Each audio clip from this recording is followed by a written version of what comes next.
Hello, everybody. My name is Eric Kasloff, and welcome to Smells Like Teen Horror.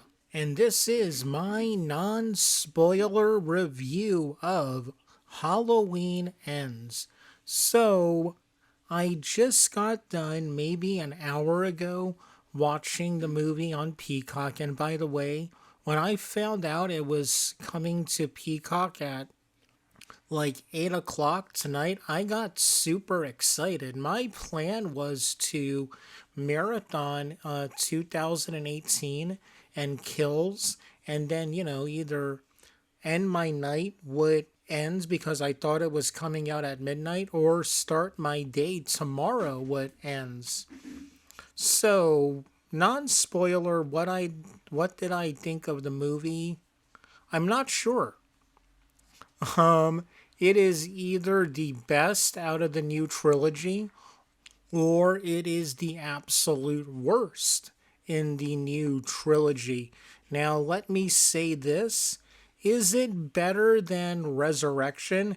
Yes, definitely. Much better than Resurrection. Is it better than the Rob Zombie movies? Personally, yeah, I think it is much better than the Rob Zombie movies. And again, that's not saying a lot about it. So let's get into the story and then I will talk about my positives and negatives. So the movie starts in 2019. Personally, I thought it was going to go a different way. So that was pretty interesting to me. And we meet Corey Cunningham. I keep wanting to call him Corey Matthews from Boy Meets World, but Corey seems to be a really good, smart dude. He's trying to go to like an engineering school and he gets a job babysitting this ridiculously rich kid. He's been terrified of Halloween since Michael Myers, massacred a good portion of the town. So his parents just want him to chill at home for Halloween with this babysitter. And it seems like it's his first time meeting Corey because he's kind of a douche to Corey. So the kid decides out of nowhere to play hide and seek because Corey offered it earlier, but the kid didn't want to do it. So they have like a 3 to 4 story house, and the kid is pretending to hide. He tricks Corey into going into like the attic and then locks him in. Corey starts freaking out. Oh, yeah, also, he's holding a knife because he found it on the floor. He he's banging on the door to get out. The kid's not letting him out. The parents come home at this time, and right when they walk in the door, Corey kicks the basement door super hard. Kid falls down and dies. And I gotta tell you, it is one of the most brutal deaths I've ever seen in a movie. I mean, you don't see much, but the impact of knowing a small child just died like that is intense, man. So Corey kind of becomes a pariah in the town. And then we shoot to now, 2020, and we see Laurie Strode's life is pretty chill right now. She's writing her memoirs. Allison is working in the hospital that Laurie was in, and their lives intersect with Corey in an interesting way. And yeah, I don't want to give too much away. That's like the most basic synopsis I can give you. So let's get into the positives and negatives. The first positive is that opening, man. I mean, it is intense. I thought it was going to go a different way, and I think my way would have been better. I'll talk about that in my spoiler review on Monday. But yeah, just seeing that happen and what it does to Corey and how the town absolutely hates him.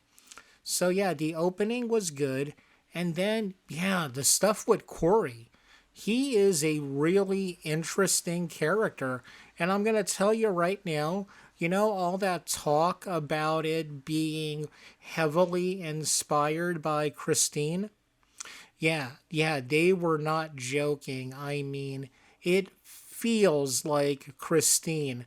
There's this interesting thing with Corey, how in the beginning of the movie, he's very nice and sweet looking. But then, like, I forget the character's name in Christine because it's been a while, but I know his last name is Cunningham. You know how after he got really into Christine, he started dressing like a greaser? Well, Corey kind of starts doing that. In fact, it more reminds me of that Kurt Russell meme about how when you first start as a libertarian, and it's that picture of him as a happy dude, and then a few months after being a libertarian, he looks like Snake Briskin from Escape from New York. So, yeah, Corey was very interesting. And yeah, the rumors are true. He does partner up with Michael. That's not a spoiler. It's been talked about and a lot of stuff. So he is very, very cool in it. Other things I liked, yeah, off my first view, it's hard to think of other stuff that I really loved. The kills were pretty good. I mean, there was a lot of brutal ones.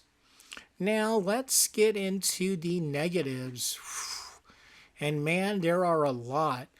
Allison goes through this whole change where, I don't know, her being into Corey was really weird the way she was acting. It was like, what happened to her and the time gap that made her like that? Other thing, it never felt like Halloween. I mean, the Halloween season throughout the movie. The beginning, very much so, the opening scene, but after that, it just felt like fall. It did not feel like Halloween. Other stuff, characters you thought were gonna be a big part of the movie were not a big part of the movie at all. Again, I don't want to give away too much in this review, but yeah, it was like, why let that happen to the character to not go forward with it in this movie? So, again, very, very confusing why they did that. Um, except for the very, very, very end, Haddonfield didn't feel like Haddonfield to me. I mean, it felt like a Midwest town, but it could have been any Midwest town. So that's really all my negatives. Again, this is just off a first viewing. I am going to watch it later, and all the negative stuff I'm saying right now could become positive stuff. And I really can't wait to watch it again to, take notes and let it really settle in with me. But for right now, first viewing, man, I'm going to have to go with. This is a tough one. Right now, a 2.5 out of 5. I mean, I'm going to buy the Blu ray when it comes out, day of, but yeah, first viewing, I gotta go with 2.5 out of 5. Maybe on my second viewing it'll go up, but maybe also it will go down. So those are just my thoughts, but what are your thoughts on the movie? Comment below and let me know. And hey, if for some reason you like this video, please smash that like button.